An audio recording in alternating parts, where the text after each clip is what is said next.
இந்த வாரத்தின் செய்திக்கான தலைப்பு சபைக்கு உள்ளேயும் வெளியேயும் நம்முடைய பணி என்ன. ஒரு ஆண்டவரை அறிந்தவர்கள் சபைக்கு உள்ளே என்ன செய்யணும், சபைக்கு வெளியே என்ன செய்யணும் அப்படிங்கிறதான் நம்முடைய தியானத்தின் தலைப்பாக இன்றைக்கு இருக்கிறது. எடுத்தவர்கள் நாம் வாசிக்கலாம். அப்போஸ்தலர் நடபடிகள் 11ஆம் அதிகாரம் 26வது வசனம். அப்போஸ்தலர்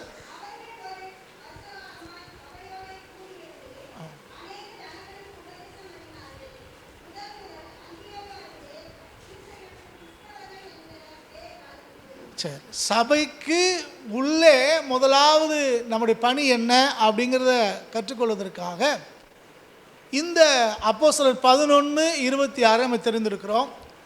இங்கே அவர்கள் அப்படின்னு சொல்கிறது பர்னபாவையும் பவுலையும் குறிக்கிறது.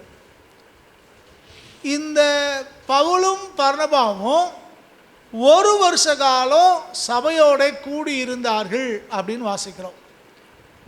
இந்த பவுலும் பர்னபாவும் எந்த சபையோட கூடியிருந்தாங்க, எப்போ கூடி வந்தாங்க அப்படிங்கிறது நமக்கு தெரியணும்னா இந்த 11ஆம் அதிகாரத்தினுடைய முன்பகுதியிலிருந்து நம்ம வாசிக்கும் போது புரியும்.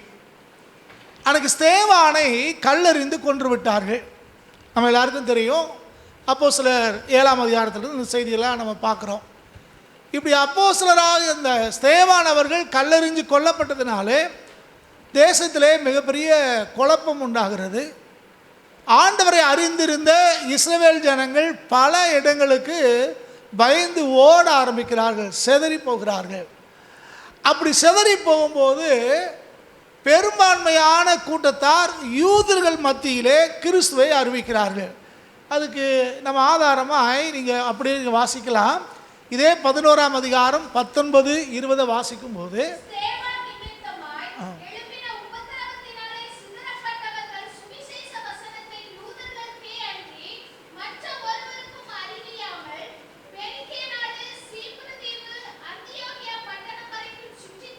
இந்த செதறி போனவங்க அங்கங்கே பல நாடுகளுக்கு சுற்றி போகிறாங்க. அப்படி போனவர்கள் யூதர்களுக்கு மட்டும் பிரசங்கிச்சாங்க, வேறு யாருக்கும் சொல்லலை. ஏன்னா இவர்களும் யூதர்கள், இவர்களுக்கு எபிரேயம் தெரியும். அங்கே இருக்கிற மக்கள் யூதர்களாகவும் எபிரேயம் தெரிஞ்சவங்களாகவும் அதோடு பழைய ஏற்பாடு தெரிஞ்சவங்களாக இருந்தபடினாலே பெரும்பான்மையானவர்கள் தங்களுடைய வசதிக்கு ஏற்றபடி அந்த யூதர்கள் மத்தியில் மட்டும் பிரசங்கம் பண்ணிக்கிட்டு இருந்தாங்க.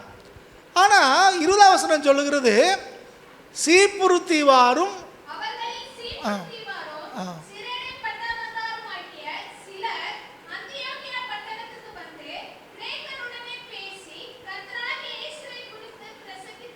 ஆனால் சில பேர் என்ன செஞ்சாங்களா, இந்த அந்தியோகியா பட்டணத்துக்கு வந்தாங்க. சில பேர் வந்து அங்கே இருக்கிற கிரேக்கர்கிட்ட போய் பேசினாங்க.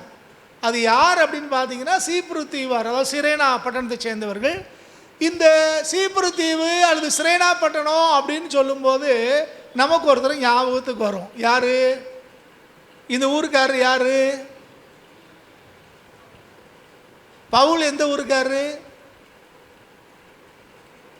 இந்த பவுலுடைய சொந்த ஊர் எது? இவ்வளவு அமைதியாக இருக்கீங்க. இந்த பவுலுடைய சொந்த ஊர் எது?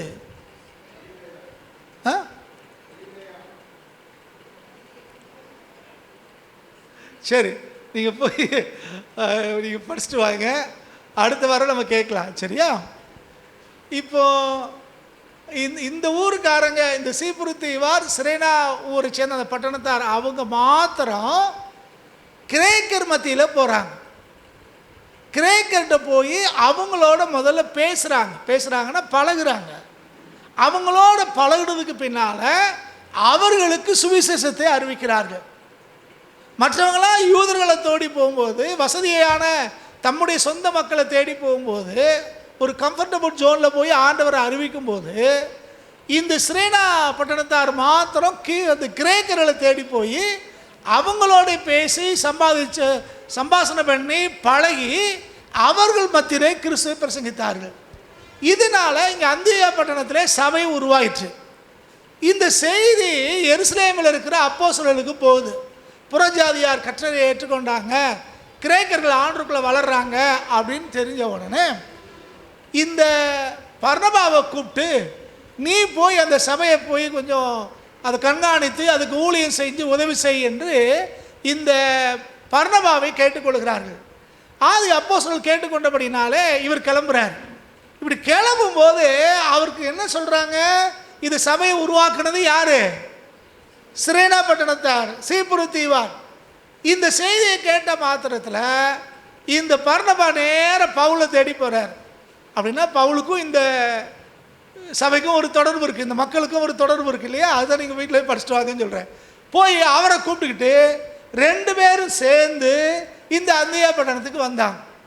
இந்த அந்தியா பட்டணத்தில் வந்து 1 வருஷ காலம் அங்கே தங்கி இருந்தார்கள். அதான் இங்கே வேதத்தில் வாசிக்கிறோம். அது வசனம் சொல்லுது, இங்கே அவர்கள் 1 வருஷ காலமாய் சபையோட கூடியிருந்து அநேக ஜனங்களுக்கு உபதேசம் பண்ணினார்கள் அப்படின்னு வாசிக்கிறோம். இப்போ இந்த பவுலும் பர்னபாவும் செஞ்ச வேலை என்னன்னா, இவர்கள் யூதர்கள், ஆனால் இவங்க வந்தது எங்கே வந்திருக்காங்க? கிரேக்க சபைக்கு புறஜாதியர் இடத்துல வந்தாங்க. இவங்க வந்து இவங்க செய்த முதல் வேலை என்னன்னா, அந்த சபையாரோட கூடி இருந்தார்கள். ஒரு சபையில் செய்ய வேண்டிய முதல் வேலை, சபைக்குள்ளே நடக்கிற முதல் வேலை என்னன்னா, இவர்கள் அவளோடு கூடி இருந்தார்கள். சபை அப்படிங்கிறது வெறுமனே ஒரு கட்டடம் அல்ல. சபை என்பது வெறுமனே பாடி ஆராதித்து வசனத்தை கேட்டுட்டு போகிற இடம் மாத்திரமல்ல. இங்கே கூடி வருகிறவர்கள் மத்தியிலே ஒரு ஐக்கியம் காணப்பட வேண்டியதாக இருக்கிறது. சபைக்கு வர்றது ஒரு ஐக்கியத்துக்காக நாம் வருகிறோம், கூடி இருக்கும்படி நம்ம கடந்து வருகிறோம். இந்த கூடி இருத்தல் அப்படின்னா ஒருத்தரை ஒருத்தர் பார்த்து பேசுறது, பழகிறது, தேவைகளை அறிந்து கொள்வது, ஜெபம் பண்ணுறது, ஒருத்தர் விசுவாசம் பண்ணுறதுக்கு ஒருத்தர் காரணமாக இருக்கிறது, உற்சாகப்படுத்துகிறது என்று இருக்கிற ஒரு காரியம். இந்த சபையிலே அப்போ யூதர்களும் இருக்கிறார்கள், கிரேக்கர்களும் இருக்காங்க. ஆனால் இவங்க 2 பேரும் எப்படி இருக்கிறாங்க? கூடி இருந்தார்கள் அப்படின்னு பார்க்குறோம். அவங்க மத்தியில் நீ கிரேக்கர், நான் யூதர் அப்படிங்கிற அந்த வித்தியாசம் இல்லை, மொழி வித்தியாசம் இல்லை, இன வித்தியாசம் இல்லை, உயர்ந்தவங்க தாழ்ந்தவங்கிற வித்தியாசம் இல்லை. எல்லாரும் அங்கே இசைந்து இருக்கிறார்கள், ஒருமித்து இருக்கிறார்கள். இதில் இன்னும் நீங்கள் கவனித்து பார்த்தீங்கன்னா, இந்த பவுல் மிகப்பெரிய படிப்பாளி, ஆனால் இவர் அங்கே இருக்கிற சாதாரண மக்களோட அவர் கூடி இருந்தார் அப்படின்னு நம்ம வாசிக்கிறோம். அப்போ சபைக்குள்ள முதலாவது காணப்பட வேண்டிய ஒரு குணம், அல்லது சபையாருக்கு இருக்க வேண்டிய முதலாவது குணம் என்னென்னா, சபைக்குள்ளே கூடி இருக்கிறவர்களாய் நாம் மாற வேண்டியவர்களாக இருக்கிறோம். இந்த கூடி இருக்கணும் அப்படின்னா முதல்ல ஒரு மனப்பாடு தேவை, ஒருத்தரை ஒருத்தர் நேசிக்கணும், ஒருத்தரை ஒருத்தர் கனம் பண்ணணும் இல்லையா? இப்படிலாம் இருந்தால் தான் அங்கே ஒரு மனப்பாடும் அந்த கூடி இருத்தலும் இருக்கும். இது பவுலும் பர்னபாவும் அந்த காரியத்தை அங்கே சபையிலே செய்தார்கள். அப்போ ஒருத்தருக்கு ஒருத்தர் அங்கே கூடி இருந்தாங்க அப்படிங்கிறத இங்கே பார்க்குறோம். இந்த கூடி இருந்ததுனால அவர்கள் இவர்களை நேசிக்கிறாங்க, இவங்க அவங்கள நேசிக்கிறாங்க. அதுக்கு பிறகு அந்த ஜனங்களுக்கு இவர்கள் உபதேசம் பண்ணாங்க. கூடி வந்தபடினாலே அங்கே ஒரு ஐக்கியம் உருவாகிறது. அதுக்கு பிறகு தான் அவங்க உபதேசிக்கவே ஆரம்பிக்கிறாங்க. இன்றைக்கி பொதுவாக இன்றைக்கி உபதேசம் பண்ணுறது, பிரசங்கம் பண்ணுறது, அல்லது ஆலோசனை சொல்கிறது, அறிவு சொல்கிறதுனா இன்றைக்கி சபைகளை பெரும்பாலும் எப்படி தெரியுமா, எனக்கு எல்லாம் தெரியும் அப்படிங்கிற மாதிரியும், அடுத்தவங்களுக்கு ஒன்றும் தெரியாத மாதிரியும் நம்ம வாட்டி பேசிட்டு போயிட்டே இருப்போம். நம்ம ஊரில் சொல்லுவாங்க, ஊருக்கு தான் உபதேசம் அப்படின்னு சும்மா அடித்து விடுறது. யார்கிட்ட சொல்கிறோம், எதுக்கு சொல்கிறோம், என்ன சொல்கிறோம் எதுவுமே தெரியாது. பொதுவாக பல சபைகளில் சொல்கிற ஒரு கருத்து என்ன அப்படின்னா, அடிக்கடி சிறப்பு கூட்டம் வைக்கணும் அப்படிம்பாங்க, ஸ்பெஷல் மீட்டிங் அப்படின்னு யாரையாவது கூட்டு வந்து ஒருத்தரை பேச சொல்லுவாங்க. அவங்களுக்கு சபையை குறித்தோ, சபையுடைய நடத்திப்பு குறித்தோ, விசுவாச ஜனங்களுடைய ஆவிக்குரிய வளர்ச்சியை குறித்தோ எதுவும் தெரியாது. அவங்க வாட்டுக்கு வந்து எனத்தையாவது பேசிட்டு போவாங்க. எல்லா சபையிலையும் பேசுகிற மாதிரி சத்தத்தை உயர்த்தி முரட்டுத்தனமாக பேசிட்டு போவாங்க. அது அந்த சபைக்கு பொருந்துமா, அங்கே இருக்கிற மக்களுக்கு பொருந்துமாலாம் பொதுவாக யோசிக்க மாட்டாங்க. இதே மாதிரி தான் நம்ம விசுவாச மக்களையும் சிலர் ஒரே சபையில் இருப்போம், அது யார்கிட்ட பேசுகிறோம் என்ன பேசுகிறோன்னு பொதுவாக தெரிகிறது இல்லை.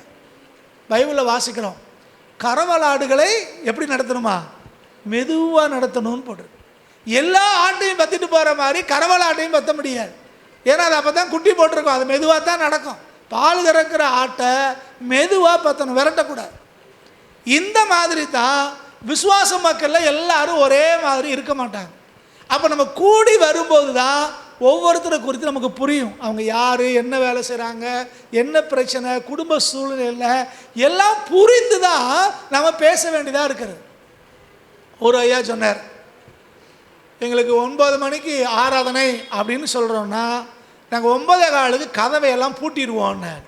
எதுக்கு அப்படின்னா, போதகர் சொல்ல கேட்காதவங்க ஆராதனைக்கு வந்து என்ன செய்ய போகிறாங்க? 9 மணிக்கு ஆராதனைன்னு சொல்லியிருக்கோம், 9:15 உள்ளே வந்துடணும். அப்படி இல்லைன்னா நாங்கள் கதவெல்லாம் பூட்டிடுவோன்னார். நீங்கள் எப்படின்னாரு, நாங்கள் 9:15 போட்டுனா சர்ச்சுக்குள்ளே ஒருத்தர் இருக்க மாட்டாங்க அப்படின்னு. பாட்டு பாடுறாலோ கீபோர்டு வாசிக்கிற ஆளுங்க தான் இருக்கும்.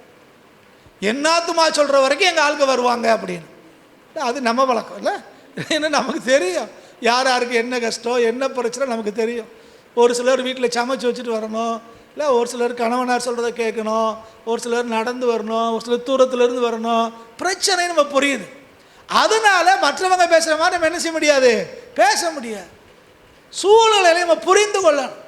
பிபிஎஸ் வந்துருச்சு, வீட்டுக்கு 5000 ரூபா வரி போட்டிருக்கு, எல்லாரும் 5000 ரூபா கொடுக்கணும், கொடுக்காதவங்களாம் முன்னால் வந்து நில்லுங்க அப்படின்னு நம்ம சொல்ல முடியாது. ஏன்னா கஷ்டங்கள் இருக்குது நமக்கு தெரியும். இது எப்போ நமக்கு புரியுது அப்படின்னா, கூடி இருக்கும்போது தான் இது புரியும், சேர்ந்து இருக்கும்போது தான் புரியும், ஒருவரோட ஒருவர் பழகும்போது தான் இது புரியும். சினிமா தேட்டருக்கு தான் டிக்கெட் எடுத்துகிட்டு நேரம் உள்ளே போய் உட்காருவாங்க, 3 மணி நேரம் பொழுத போக்குவாங்க. அதுக்கப்புறம் இப்போலாம் 3 மணி நேரம் கிடையாதுன்னு நினைக்கிறேன். இது சரி எப்படி மறந்து போச்சு, நமக்கு டைம் தெரியல. கொஞ்சம் நேரம் இருந்துட்டு என்ன செஞ்சுருவாங்க, அவங்க மட்டும் கிளம்பி போயிடுவாங்க. இந்த மாதிரி தான் நிறைய பேர் என்ன செய்கிறோம், ஆராதனைக்கு வர்றோம், பாட்டு பாடுறோம், எல்லாத்தையும் கேட்குறோம், அந்த ஆராதனை காணிக்கை போட்டு நம்ம பாட்டு கிளம்பி போயிட்டே இருப்போம். சபையாரோடு உள்ளே இருக்கிறவங்க யார் என்ன அந்த பழக்க வழக்கமே இல்லை, ஐக்கியம் இல்லை. ஆனால் இவ்வளோ பெரிய தேவ மனுஷன் பவுல் பர்னபாவும் புறஜாதியாராக இருந்த கிரேக்க ஜனங்களோட கூடி இருந்தாங்கன்னு போட்டிருக்கு. அப்போ ஒரு சபையில் உள்ளே நடக்க வேண்டிய காரியம் என்னென்னா, சபையார் ஒருவருக்கு ஒருவர் கூடி இருக்க வேண்டியவர்களாக நம்ம இருக்கிறோம். அப்படின்னா என்ன அர்த்தம், ஐக்கியப்படணும், ஒருத்தர் காரியங்களை ஒருத்தர் தெரிஞ்சுக்கிறணும். அன்றைக்கு நெகேமியா அரண்மனையில், சூசான் அரண்மனையில் வேலை செய்கிறாரு. ராஜா அவர் முகத்தை பார்க்குறாரு, பார்த்த உடனே கேட்குறாரு, ஏன் உன் முகம் இன்னைக்கு மாறி இருக்குன்னு கேட்குறாரு. இவர் சமாளிக்க பார்க்குறாரு, இல்லை இல்லை உன் முகம் மாறி இருக்கு, என்னைக்கு மாதிரி இல்லை, காரணம் என்ன என்று கேட்குறாரு. அப்போ தான் தன் ஊர் நிலைமையை பற்றி அவர் ராஜாவிடத்தில் இந்த நெகேமியா பேசுகிறத பார்க்குறோம். இன்றைக்கி நம்ம பார்க்குறோம் விசுவாச மக்களை ஞாயிற்றுக்கிழமை ஆறாளில் பார்க்குறோம், இட நாட்கள் எங்கேயாவது பார்க்குறோன்னா அவங்க முகத்தை பார்த்த உடனே நமக்கு தெரியணும் அவங்க எப்படி இருக்காங்க, என்ன பிரச்சனை, ஏன் ஒரு மாதிரி இருக்காங்க, கேட்குற பழக்கம் நமக்கு உண்டாகும். ஏன் சோர்ந்து போயிருக்கீங்க, வீட்டில் பிரச்சனையா, இல்லை ஏன் ஒரு மாதிரி இருக்கீங்க, சாப்பிட்டீங்களா சாப்பிட்லையா, இதுக்கு பேர் தான் சபைன்னு பேர். பைபிளில் வாசிக்கும்போது, சபை குறித்து வாசிக்கும்போது கிறிஸ்து இந்த சபைக்கு தலையாக இருக்கிறார் என்றும், நம்ம எல்லாரும் அந்த சபையினுடைய குடும்பத்தினுடைய உறுப்பினர்கள் என்று வேதத்தில் வாசிக்கிறோம். ஆண்டவர் இந்த சரீரத்துக்கு தலையா, நம்ம எல்லாம் ஒவ்வொரு அவயவங்கள் என்று வேதத்தில் வாசிக்கிறோம். அப்போ சபைங்கிறது ஒரு குடும்பம், ஒரு சரீரம். இந்த உணர்வு முதல்ல நமக்கு தேவை. இந்த சபைக்குள்ளே நடக்க வேண்டிய காரியங்கள் இது நடக்கும்போது, இது தெய்வீக அன்போடு கூட ஒருத்தர் விசாரித்து நேசித்து, ஒருத்தர் காரியங்களை ஒருத்தர் பகிர்ந்து கொண்டு, ஒருத்தருக்காய் ஒருத்தர் ஜோம் பண்ணி, ஒருத்தர் தாங்கி கடந்து போகிறாங்களே, அதுக்கு பேர் தான் சபைன்னு பேர். இப்படி அந்த ஒருமனப்பட்டு ஒன்றாக இருந்து சகலத்திலையும் பங்கு பெற்றதுக்கு பிறகுதான் இவங்க இந்த பவுலும் இந்த பர்னபாவும் அங்கே வர்றவங்ககிட்ட பிரசங்கம் பண்ணவே ஆரம்பிக்காங்க, உபதேசம் பண்ணவே ஆரம்பிக்கிறாங்க. சூழ்நிலையை புரிந்து கொண்டு, காரியங்களை புரிந்து கொண்டு அவர்கள் உபதேசிக்க ஆரம்பிக்காங்க. இங்கே நம்மனா என்ன செய்வோம், ஒரு வீட்டில் ஒரு பிரச்சனைனா உடனே அடித்து விட்டுருவோம். ஏன்னா அவங்க சூழ்நிலை தெரியாது, காரியம் தெரியாது. ஒரு சிக்கல், ஒரு பிரச்சனைனா கத்தரை அடிச்சிட்டாரு அப்படின்றோம், அப்படிதானே, பிசாசுக்கு இடம் கொடுத்துட்டீங்க அப்படிமோ. ஏன்னா நம்ம அவங்களோட கூடி இருக்கலை, அவங்க சூழ்நிலை தெரியலை, பிரச்சனை தெரியல, நம்ம வாட்டுக்கு பேசுகிறோம். ஆனால் பவுலும் பர்னபாவும் அப்படி இல்லை, ஒருத்தரோட ஒருத்தர் நெருங்கி பழகி அதுக்கு ஏற்ற விதத்தில் அவர்கள் அந்த பேசுகிறத நம்ம பார்க்குறோம். அப்போ சபைக்கு உள்ள நம்ம செய்ய வேண்டிய ஒரு பிரதானமான வேலை இருக்கிறது. பொதுவாக சபைக்குள்ளே விசுவாச மக்கள் மத்தியிலே நம்ம செய்கிற பணிக்கு பேர் ஊழியம்னு பேர். இன்றைக்கி ஊழியம்னு சொல்கிறேன்ல, ஊழியங்கிற வார்த்தைக்கு என்ன அர்த்தம்? அது ஆங்கிலத்தில் மினிஸ்ட்ரின்னு சொல்கிறாங்க. அதுக்கு என்ன அர்த்தம்னா, சபைக்கு உள்ளே நம்ம செய்கிற வேலைக்கு பேர் தான் ஊழியம் அல்லது மினிஸ்ட்ரின்னு ஆங்கிலத்தில் சொல்கிறோம். சபைக்கு வெளியே செய்கிறத தான் அருட்பணி அல்லது மிஷன் அல்லது மிஷனரி ஊழியம்னு சொல்கிறோம். இப்போ முதல்ல நம்ம ஊழியம் எங்கே ஆரம்பிக்குது? சபைக்கு உள்ளே ஆரம்பிக்கிற இந்த ஊழியம் சபைக்குள்ளே ஆரம்பிக்கணும். அப்போ சபைக்குள்ளே இந்த வேதம் சொல்லுகிறது போல, ஆதி திருச்சபையில் காண்பிக்கிறது போல, நாம் சபையார் ஒருவர் நேசித்து அன்பு செலுத்தி ஒருத்தர் குறைய ஒருத்தர் கேட்டு விசாரித்து ஒருவரை ஒருவர் தாங்கி ஒருத்தருக்கு ஒருத்தர் ஆலோசனை சொல்லி விசுவாசித்து விசுவாசத்தில் அவங்கள வளர்க்க பண்ணி நாம் ஒன்றாக இருந்தோம் அப்படின்னா வெளியே இருக்கிறவங்க பார்க்குறாங்க. இவங்களுக்குள்ள இருக்கிற தெய்வீக அன்பையோ ஒருத்தருக்கு ஒருத்தர் உதவி செய்கிறதையோ அவங்க பார்த்துட்டு, இங்கே வசனத்தில் வாசிக்கிறோம், அன்றைக்கு முதலாக அந்த அந்தியோகியாவில் இருக்கிற அந்த சீசர்களுக்கு இது ஒன்றாகி கூடியிருந்தாங்களே, இவங்களுக்கு அவங்க ஒரு பட்ட பேர் வச்சாங்க. என்ன பேர் வச்சாங்க? கிறிஸ்தவர்கள். அப்படி கிறிஸ்தவர்கள்னு ஆண்டவர் பேர் வைக்கல, அப்போஸ்தலர்கள் பேர் வைக்கல, விசுவாச மக்கள் வைக்கல. வச்சது யாரு? புறஜாதியார், வெளியே உள்ளவங்க சொல்கிறாங்க. எதை வச்சு சொன்னாங்க? இவங்களுக்குள்ள இருக்கிற அந்த ஒற்றுமையை பார்த்துட்டு, அவங்களுடைய அன்பை பார்த்துட்டு, ஒருத்தருக்கு ஒருத்தர் எப்படி செயல்படுறாங்கிறத பார்த்துட்டு அவங்க புறஜாதியார் சொன்னாங்க இவங்க கிறிஸ்தவங்க அப்படின்னு. அப்போ சபைக்குள்ள நம்ம எப்படி நடந்து கொள்ளுகிறோமோ அதை வச்சு தான் நம்ம யார் என்பதை வெளி உலகத்துக்கு நாம் காட்டுகிறோம். இன்றைக்கி நம்ம எப்படி இருக்கிறோம் கொஞ்சம் யோசித்து பார்க்க. ஒவ்வொரு இடத்துலையும் ஒவ்வொரு விதமாக இருக்குது. உண்மையிலேயே அந்த தெய்வீக அன்பு இருக்குதா? உண்மையிலேயே அந்த ஐக்கியம் இருக்குதா? உண்மையிலேயே ஒருவர் நேசிக்கிறோமா? உண்மையிலேயே ஒருவர் பாரத்தை ஒருத்தர் சுமக்கிறோமா? உண்மையிலேயே ஒருவருக்கு ஒருவர் நம்ம உதவியாக இருக்கோமா அப்படின்னு பார்த்தோம்னா பல நேரங்களில் பல சபையிலே கேள்விக்குறிதான். இங்கே நம்ம எப்படி இருக்கிறோம் கொஞ்சம் யோசித்து பார்க்கலாம். சமீபத்தில் ஒரு ஊருக்கு கல்யாணம் நடத்த போயிருங்க. போகும்போது அங்கே உள்ளவங்க என்ன சொன்னாங்க, பாருங்க ஓ சபையாரவே காணோம் அப்படின்னு. ஏன் அப்படின்னு கேட்டால் பெரும்பாலான சபையில் இருக்கிறவங்களுக்கு இந்த கல்யாண வீட்டுக்காரங்க சொந்தக்காரங்க இல்லை, அதனால் ஆளை காணும். அப்போ கல்யாணத்துக்கு கூட எப்படி தான் போகிறோம்? ஆள் பார்த்து போகிற ஒரு கூட்டம் இன்னைக்கு இருக்குது. இதுக்கு பேர் கிறிஸ்தவமா? இதுக்கு பேர் ஆண்டவர் அறிஞ்சவங்களா? இதுக்கு பேர் ஐக்கியமா? கொஞ்சம் யோசித்து பார்க்க. ஒரே குடும்பம் அப்படின்னா முதல்ல அங்கே ஃபார்மாலிட்டியே தேவையில்லை, அப்படி தானே? இப்போது ஒரு வீட்டில் ஃபங்க்ஷன் இருக்குன்னு வச்சுக்கோங்க, அப்பா வந்து அம்மாவை கூப்பிடுவாரா, நீ கல்யாணம் இருக்க வந்துரு அப்படின்னு கூப்பிடுவாரா? சொல்கிறது உங்களுக்கு புரியுதா? ஒரு குடும்பம் அப்படின்னு சொன்னால் அந்த வீட்டில் கல்யாணம் நடக்கும்போது அப்பா வந்து அம்மாவை கூப்பிடுவாங்களா? அப்பா வந்து மகனை கூப்பிடுவாரா? நம்ம வீட்டில் கல்யாணம் இருக்குப்பா வந்துரு அப்படின்னு சொல்லுவாரா? சொல்கிறது புரியுதா புரியலையா? சொல்லவே கூடாது, அப்படித்தானே? புரிந்து கொள்ளுங்க. அப்போ ஒரு குடும்பம் அப்படின்னா எப்படி இருக்கணும்? அந்த ஒரு குடும்பத்துக்கான அடையாளம் அங்கே காணப்படணும், அந்த தெய்வீக அன்பு அங்கே வெளிப்படணும். அதுக்கு பேர் தான் குடும்பம்னு பேர். என் வீட்டில் வந்ததா பத்திரிக்கை கொடுக்கணும் அப்படின்னு சொன்னோம்னா அது குடும்பம் கிடையாது, அது அந்நியர் என்று அர்த்தம். இங்கே வேதத்தில் நம்ம வாசிக்கிறோம், வசனம் இங்கே சொல்லுது அவங்க கூடி இருந்தாங்களாம், எல்லாவற்றிலையும் கூடி இருக்கிறாங்க. இதை பார்த்துட்டு தான் புறஜாதியார் சொல்கிறாங்க இவங்க கிறிஸ்தவங்க அப்படின்னு.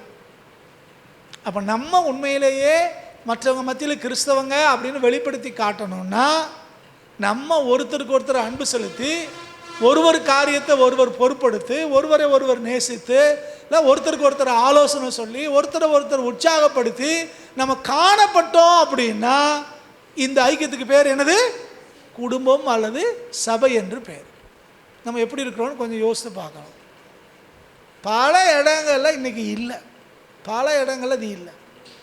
ஆனால் வேதம் போதிக்கிற அல்லது வேதம் காட்டுகிற சபையில் இந்த ஒற்றுமையும் அன்பும் தெய்வீகமும் இருக்குது. அன்னைக்கு ஆதி சபையிலே இப்படிப்பட்ட அன்பும் ஐக்கியமும் இருந்ததுனாலே வெளியே இருக்கிறவங்க இவங்க அன்பை பார்த்து, ஐக்கியத்தை பார்த்து, கர்த்தர் கிரியை செய்கிறத பார்த்து அவங்க இந்த கூட்டத்தோட சேர்ந்தாங்க. இன்னைக்கு என்ன நடக்குது கொஞ்சம் யோசிச்சு பார்க்கணும். ஊருக்குள்ளே இருக்கிறதா சபைக்குள்ளே இருக்குன்னா சபைக்கு வர வேண்டிய அவசியமே இல்லையே. ஊருக்குள்ளே நடக்கிற காரியங்கள், ஊருக்குள்ளே இருக்கிற பிரச்சனைகள், ஊருக்குள்ளே இருக்கிற எல்லா பிரிவினையும் சபைக்குள்ளே இருந்துச்சுன்னா அதுக்கு பேர் சபையே கிடையாது. நம்ம அதுக்கான எந்த தகுதியானவங்களும் இல்லை, நம்ம பாத்திரவான்களும் இல்லை. ஆனால் ஆதி திருச்சபை அப்படி இல்லை. ஒருவர் பாரத்தை ஒருவர் சுமந்தார்கள். இன்னும் சொல்லப்போனால் எருசலேமில் இருக்கிற பரிசுத்தவான்களுக்கு அல்லது எருசலேமில் இருக்கிற சபைக்கு குறைச்சல் உண்டாச்சுங்கும் போது பவுலும் பர்னபாவும் அந்திய சபையில் கொள்ளையடிச்சிட்டு போகிறான். அவன் சொல்கிற வார்த்தை கொள்ளையடித்தேன்னே சொல்கிறேன், அப்படி தானே? இங்கே உள்ள மற்ற சபைகளை சொல்லி அங்கே மூத்த விசுவாசிகள் ஊழியக்காரங்க பசியிலையும் பட்டினியிலும் இருக்காங்க, பொருளாதாரத்தில் பாதிக்கப்பட்டிருக்காங்க, வாங்க நம்ம உதவி செய்யணும் அப்படின்ட்டு இங்கே வசூல் பண்ணி கொண்டு போய் அவங்களுக்கு கொடுக்க போகிறாங்க. இன்னைக்கு நம்ம கூட இருக்கிறவங்க சாப்பிட்டாங்களா, கூட இருக்கிறவங்க தேவை சந்திக்கப்பட்டிருக்கா, கூட இருக்கிறவங்க சரியாக இருக்காங்களா, பிள்ளைகளை படிக்க வைக்காங்களா, ஃபீஸ் கட்டினாங்களா, அந்த உணர்வு கூட நமக்கு இல்லை அப்படின்னா நம்ம எப்படி ஒரு குடும்பத்தார்னு சொல்ல முடியும்? கொஞ்சம் யோசித்து பாருங்க, நம்ம எப்படி இருக்கிறோம். அப்போ சபைக்குள்ளே நம்ம செய்ய வேண்டிய காரியங்களை நாம் செய்கிறோமா முதல்ல பார்க்கணும். கொஞ்சம் பேருக்கு எப்படி தெரியுமா, வெளியில் போய் எதையும் செய்யணும்பாங்க, தான் வீட்டுக்குள்ளேயோ சபைக்குள்ளேயோ எதையும் செய்ய மாட்டாங்க. வெளியில் போய் தன்னை பெரிய ஆளாக காட்டிக்கிறோன்னு நினைப்பாங்க. இந்த ஊழியத்துக்கு போகணுன்ட்டு நிறைய பேர் வருவாங்க. அந்த ஊழியத்துக்கு அனுப்புங்க, இந்த ஊழியத்துக்கு அனுப்புங்க, அதை செய்கிறோம் இதை செய்கிறேன், எனக்கு வரம்பு இருக்குது, அது இருக்குது, இது இருக்குன்னுலாம் நிறைய பேர் வரதை நான் பார்க்குறேன். அவங்களோட பொதுவாக நான் கேட்குறது, இப்போ என்ன செஞ்சுக்கிட்டு இருக்கீங்க? நீங்கள் இருக்கிற சபையில் நீங்கள் என்ன செய்கிறீங்க? உங்கள் குடும்பத்தில் என்ன செய்கிறீங்க? இருக்கிற ஊரில் என்ன செய்கிறீங்கன்னா அங்கே ஒன்றும் செய்ய மாட்டோம். அங்கே பிரச்சனைக்கே காரணம் இவனாக தான் இருப்பான். சபைக்குள்ளே பிரச்சனை, குடும்பத்தில் பிரச்சனை, ஊருக்குள்ளே பிரச்சனை, எல்லாத்தையும் பண்ணுவான். ஆண்டுடைய பிள்ளைங்கிறதுக்கு எந்த சாட்சியும் இருக்காது. ஆனால் இவருக்கு இப்போ என்ன பாரம் வந்துருச்சா? வட இந்தியாவை குறித்து பாரம் வந்துருச்சா? எங்களை அங்கே அனுப்பி விடுங்க, நான் ஊழியத்துக்கு போகிறேன். இங்கே ஒன்றும் கிடையாது, அங்கே போய் என்ன இருந்து செய்ய போகிறேன்?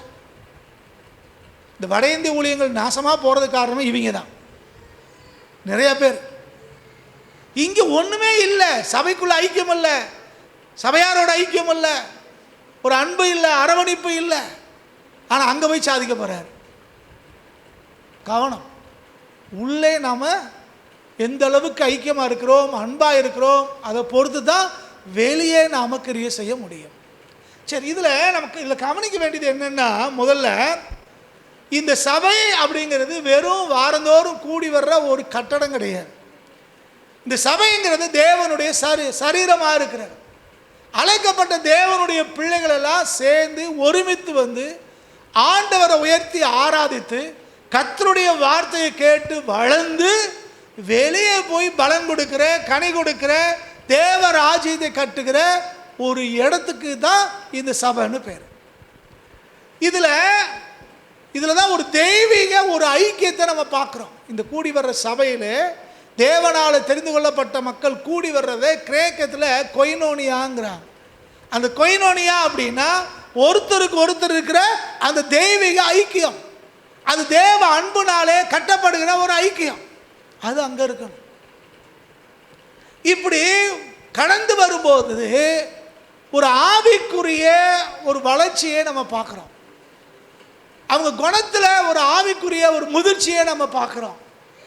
விசுவாசத்தில் அவங்க வளர்றதை நம்ம பார்க்குறோம்.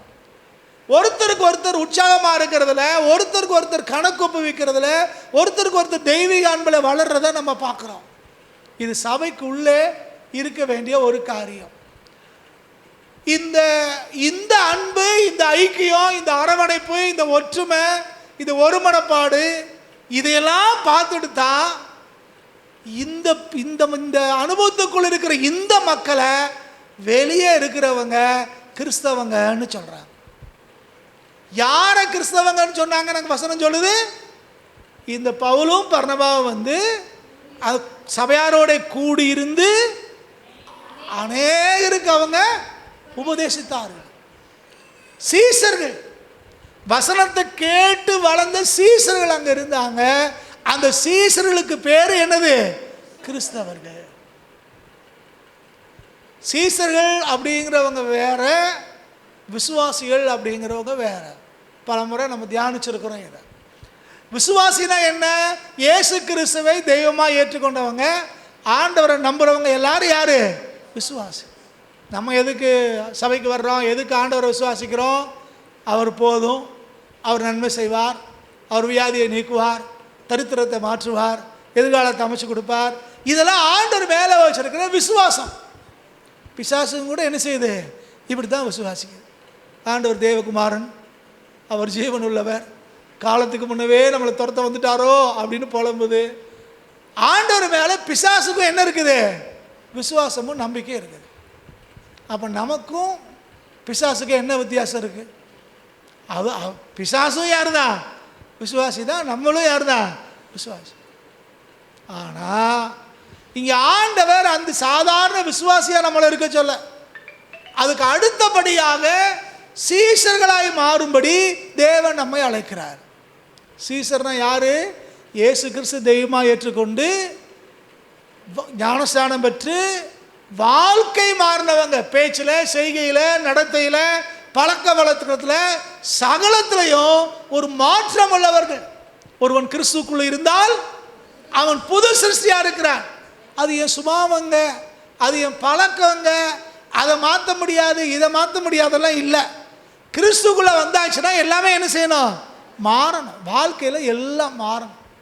சுபாவம் மாறணும், பேச்சு வழக்கம் மாறணும், நடத்த மாறணும், எல்லாத்துலேயும் ஒரு தெய்வீகம் காணப்படணும், ஒரு அன்பு வெளிப்படணும், ஒரு நிதானம் இருக்கணும், ஒரு தெய்வீக சமாதானம் இருக்கணும், ஒரு எளிமை இருக்கணும், எல்லாத்துலேயும் ஒரு தாழ்மை காணப்படணும். இதெல்லாம் இருந்தால் தான் அவங்க யாரு? சீசன்னு பேர். அந்த உண்மையான சீசனாக இருந்து கிறிஸ்துவ அவங்க வெளிப்படுத்தி காட்டினபடினாலே வெளியே இருக்கிறவங்க சொல்கிறாங்க இவங்க கிறிஸ்தவங்க அப்படின்னு. அப்போ சபைக்குள்ள முதலாவது நீங்களும் நானும் உருவாக வேண்டியவளாக இருக்கிறோம். சபை என்பது ஒரு பட்டறை, உங்களை என்னையும் உருவாக்குற ஒரு இடம். சபை என்பது ஒரு குடும்பம், சபை என்பது ஒரு சரீரம். அப்போ இதுக்குள்ள நம்ம ஒருத்தர் உதவியாக இருந்து நம்ம ஒருத்தருக்கு ஒருத்தர் வளர வேண்டியவளாக இருக்கிறோம். இந்த ஐக்கியத்தில் தான் ஆண்டவர் கூட இருந்து நம்மளை பலப்படுத்துறதுக்காக ஊழியக்காரங்களே வச்சிருக்கிறார். எபேசியரில் சொல்லும்போது 5 விதமான ஊழியங்களை வாசிக்கிறோம். அந்த 5 விதமான ஊழியத்தை எது கொடுத்துருக்கிறாருன்னா, முதல் காரியம் வேதம் சொல்லுது சபை பக்தி விருத்தி அடையங்கிறார், பரிசுத்தவான்கள் சீர்பொருந்தங்கிறார், சுவிசேஷ பணிக்காகன்னு சொல்கிறார். அப்போ சபை பக்தி விருத்தி அடையிறதுக்கு தான் எல்லா ஊழியமே இருக்குது. அப்போ சபை பக்தி விருத்தி அடையணும்னா முதல்ல ஊழியம் எங்கே நடக்க வேண்டியதாக இருக்குது? சபைக்கு உள்ளே நடக்க வேண்டியதாக இருக்குது. சரி, இந்த மாதிரி வளர்ந்தவங்க இருக்காங்களே, இவங்களை பார்த்துட்டு தான் வெளியே இருக்கிறவங்க என்ன சொல்கிறாங்க? கிறிஸ்தவங்கன்னு சொல்கிறாங்க. அப்போ முதலாவது காரியம் ஐக்கியம் தேவை. சபைக்குள்ள என்ன தேவை? ஐக்கியம் தேவை. இந்த ஐக்கியத்தினாலே ஒருவரை ஒருவர் சார்ந்திருக்காங்க, ஒருவரை ஒருத்தர் உற்சாகப்படுத்துகிறாங்க, ஒருத்தருக்கு ஒருத்தர் உதவியாக இருக்காங்க, ஒருவருக்காக ஒருத்தர் ஜெபம் பண்ணுறாங்க. இதுக்கு அப்புறம்தான் உபதேசம் பண்ணுறதே. ஒருத்தரை ஒருத்தர் தாங்கி, ஒருத்தர் ஒருத்தர் ஜெபம் பண்ணி, ஒருத்தர் மேலே ஒருத்தர் கரிசனையாக இருந்து, ஒருத்தருக்காக ஒருத்தர் உதவி செய்ய ஆரம்பித்து ஒன்றாக இருந்ததுக்கு பிறகுதான் அங்கே உபதேசமே ஆரம்பிக்குது. இப்போ நம்ம எப்படி செய்வோம்? எடுத்தவொடனே உபதேசம்தான். எடுத்தவொடனே நீ சரி தப்பு, அது சரி தப்பு, எப்படி செய், அப்படி செய், இப்படி இந்த மிலிட்ரி கமாண்டர் மாதிரி என்ன செய்வோம்? கமாண்டிங் தான் போட்டுக்கிட்டு இருக்கோம், கட்டளை போட்டுக்கிட்டு இருக்கோம். ஆனால் தெய்வீகம் அங்கே வெளிப்படுதா அப்படின்னா பல நேரங்களில் இல்லை. அப்போ முதல்ல ஒன்றாக இருக்கணும், ஐக்கியப்படணும், வேற்றுமை இல்லாமல் சகல காரியத்திலும் ஒற்றுமையாக இருக்க வேண்டியதாக இருக்கிறோம். இங்கே யூதரும் கிரேக்கரும் இருக்கிறார்கள். பாரம்பரியமாய் தெரிந்து கொள்ளப்பட்டவங்களும் புரஜாதின்னு சொல்லப்பட்டவங்களும் ஒன்றா இருக்காங்க. அவங்க சகல தடைகளையும் கடந்திருக்காங்க. பைபிளில் வாசிக்கிறோம், கிறிஸ்துக்குள்ள யூதன் என்றும் இல்லை, கிரேக்கனும் என்று இல்லை, சுயாதீனம் என்று இல்லை, அடிமையானவனும் இல்லை, ஆண் என்றும் இல்லை, பெண் என்றும் இல்லைன்னு வாசிக்கிறோம். கர்த்தர் எல்லாரையும் சமமாய் நடத்துகிறார். அந்த சம வாய்ப்பு, அந்த சம உரிமை, அந்த சமத்துவம் இன்னைக்கு சர்ச்சில் தேவை. இந்த சமத்துவமோ சகோதரத்துவமோ சபைக்குள்ளே இருந்தால் தான் வெளியே உள்ளவங்க பார்த்துட்டு இவங்க கிறிஸ்தவங்கன்னு சொல்லுவாங்க. இப்போ சபைக்குள்ளேயே 7-8 பிரிவு இருந்துச்சுன்னா வெளியே இருக்கிறவங்க சொல்லுவேன், அவங்கள விட நம்ம நல்லா தாண்டா இருக்கோம். அப்படி தானே? இந்த எலெக்ஷன் நல்ல ஒரு பாடம். இந்த எலெக்ஷனில் நான் பார்த்துக்கிட்டு இருந்தேன். ஒரு குரூப்பு ஒரு கட்சியை போய் மெட்ராஸில் பார்க்கு, ஒரு குரூப்பு ஒரு கட்சியை போய் மதுரையில் பார்க்கு, ஒரு குரூப்பு போய் கோயம்புத்தூரில் பார்க்கு. எல்லாம் யார்? பாஸ்டர்மார், போதகர்கள். ஒற்றுமையே இல்லை. ஒருத்தர் வேதத்தில் வாசிக்கிறோம், கடித்து பட்சிக்கிறாங்க. அப்படி தானே? அப்படி தானே இருக்குது நிறைய இடங்கள். ஒருத்தர் குறை சொல்லி, ஒருத்தர் குற்றஞ்சாட்டி, இதுதான் நடக்கும். சபைக்குள்ளேயும் இருக்குது, ஸ்தாபனங்களுக்குள்ளேயும் இருக்கிறார். ஆனால் அன்றைக்கு ஆதி சபையில் அப்படி இல்லை. அவர் ஒருமனப்பட்டு இருந்தார். அதனால தான் அங்கே ஆவியானவர் இறங்கி வந்தார்னு வாசிக்கிறோம். ஒருமனப்பட்டு ஓரிடத்தில் கூடி வந்தாங்களாம். அதனால அங்கே பெந்தெக்கோஸ்தே உருவாயிற்று. இன்றைக்கி சபையாருக்குள்ளே என்னது இல்லை? அந்த ஒருமனம் இல்லை. நாம கொஞ்சம் ஆராய்ஞ்சு பார்க்கலாம். வேதம் போதிக்கிற அந்த ஒற்றுமை நமக்குள்ளே இருக்கா? வேதம் போதிக்கிற சபையாய் நாம் இருக்கமா? கொஞ்சம் ஆராய்ஞ்சு பார்க்கணும். சரி, இப்போ நான் முதல்ல சொன்னது போல 3 காரியத்தை பார்க்க. முதல்ல அவங்க ஐக்கியம் கொள்கிறாங்க, கூடி இருந்தார்கள். கூடி இருந்தாங்கன்னா அவங்களுடைய எந்த வித்தியாசமும் கிடையாது. சரிதானா? ஒருத்தருக்கு ஒருத்தர் அன்பு செலுத்தினார்கள், ஒருவர் நேசித்தாங்க, விசுவாசத்தை பகிர்ந்து கொண்டாங்க. ஒருத்தர் வளர்ச்சிக்கு ஒருத்தர் காரணமாக இருக்கிறாங்க. தெய்வீக அன்பு அங்கே வெளிப்படுகிறது. அங்கே தேவன் எழுந்தருளி இருக்கிறார். தேவ பிரசன்னத்தை அவங்க அனுபவிக்கிறாங்க. கர்த்தரை ஆராதிச்சாங்க, வசனங்களை கேட்டாங்க, கிறிஸ்துவுக்குள்ள அவங்க வளர்றாங்க. இதுக்கு பிறகு அவங்க உபதேசிக்க ஆரம்பிக்கிறாங்க. அந்த உபதேசங்கிறது எப்படி இருக்கு அப்படின்னா, ஐக்கியத்தினாலே அந்த உபதேசம் வருது. முதல்ல ஐக்கியப்பட்டு அந்த ஐக்கியத்தில் பேசுகிறாங்க, உரிமையிலே பேசுகிறார்கள். ரெண்டாவது பார்த்தீங்கன்னா, சேர்ந்து அவங்களோட நடக்கிறாங்க, அவங்கள புரிந்து கொள்கிறாங்க, அவங்களோட உபதேசம் பண்ணாங்க. வெளியிருந்து வந்து பேசுகிற மாதிரி இல்லை. முன்னாடி ஒரு முறை வெளிநாட்டில் இருந்து ஒரு ஊழியக்காரர் வந்திருந்தார். திருநெல்வேலியிலே ஒரு சபையில் அந்த கூட்டம் நடந்துச்சு. நான் சொல்கிறது ஒரு 25 ஆண்டுகள், அது 20 ஆண்டுகளுக்கு முன்னால் நடந்த ஒரு சம்பவம். அந்த சபையினுடைய போதகரை பார்த்து அந்த வெள்ளைக்காரர் கேட்குறாரு, உங்கள்கிட்ட கார் இருக்கா அப்படின்னு கேட்டார். அவர் சொன்னார், இல்லை. என்ன வச்சுருக்கீங்க? நான் ஒரு பழைய ஸ்கூட்டர் வச்சுருக்கேன்னார். உடனே விசுவாசியில் பார்த்து சொல்கிறார், உங்கள் போதகர் கார் இல்லாமல் இருக்கிறார், உங்களுக்கு வெக்கமாக இல்லையா? இவங்க நினச்சிட்டு இருக்காங்க அவர் கேட்குறாரு வாங்கி கொடுத்துருவாரு போலன்னு. இவர் யாரை பார்த்து சொல்கிறாரு, உங்களுக்கு வெக்கமாக இல்லையா? கார் எவ்வளவு? 5 லட்சம். 1 லட்சம் கொடுக்குறவங்க எத்தனை பேர் இருக்கா? முன்னாடி வா. நீ 1 லட்சம் கொடுக்கலன்னா உனக்கு சாபம் வந்துடும் அப்படிங்க. யார? சபையார. 50,000 கொடுக்குறவன் எத்தனை பேர்? கொடுக்கலன்னா உனக்கு சாபம். நீ காசை வச்சுக்கிட்டு பாஸ்டர் கார் இல்லாமல் இருக்கிறதா? அப்படியாக்கம் பிடிச்சி வாங்கன்னு வாங்குறாரு. நான் அவருக்கு மொழி வைத்துக்கிட்டு இருக்கேன். எனக்கு மொழிபெயர்க்கிறதுக்கே ஒரு மாதிரி ஆகிப்போச்சு. என்னடா இவர் இப்படி பேசுகிறாரு அப்படின்னு. கடைசியாக எல்லாரையும் கையத்துக்கு வச்சுக்கிட்டு போதகிட்ட சொல்கிறாரு, ரைட், இப்போ எல்லாம் ஒப்பு கொடுத்துட்டாங்க, 3 மாத டைம், 4வது மாதத்தில் உங்கள் கார் வாங்கிடணும் அப்படின்னு.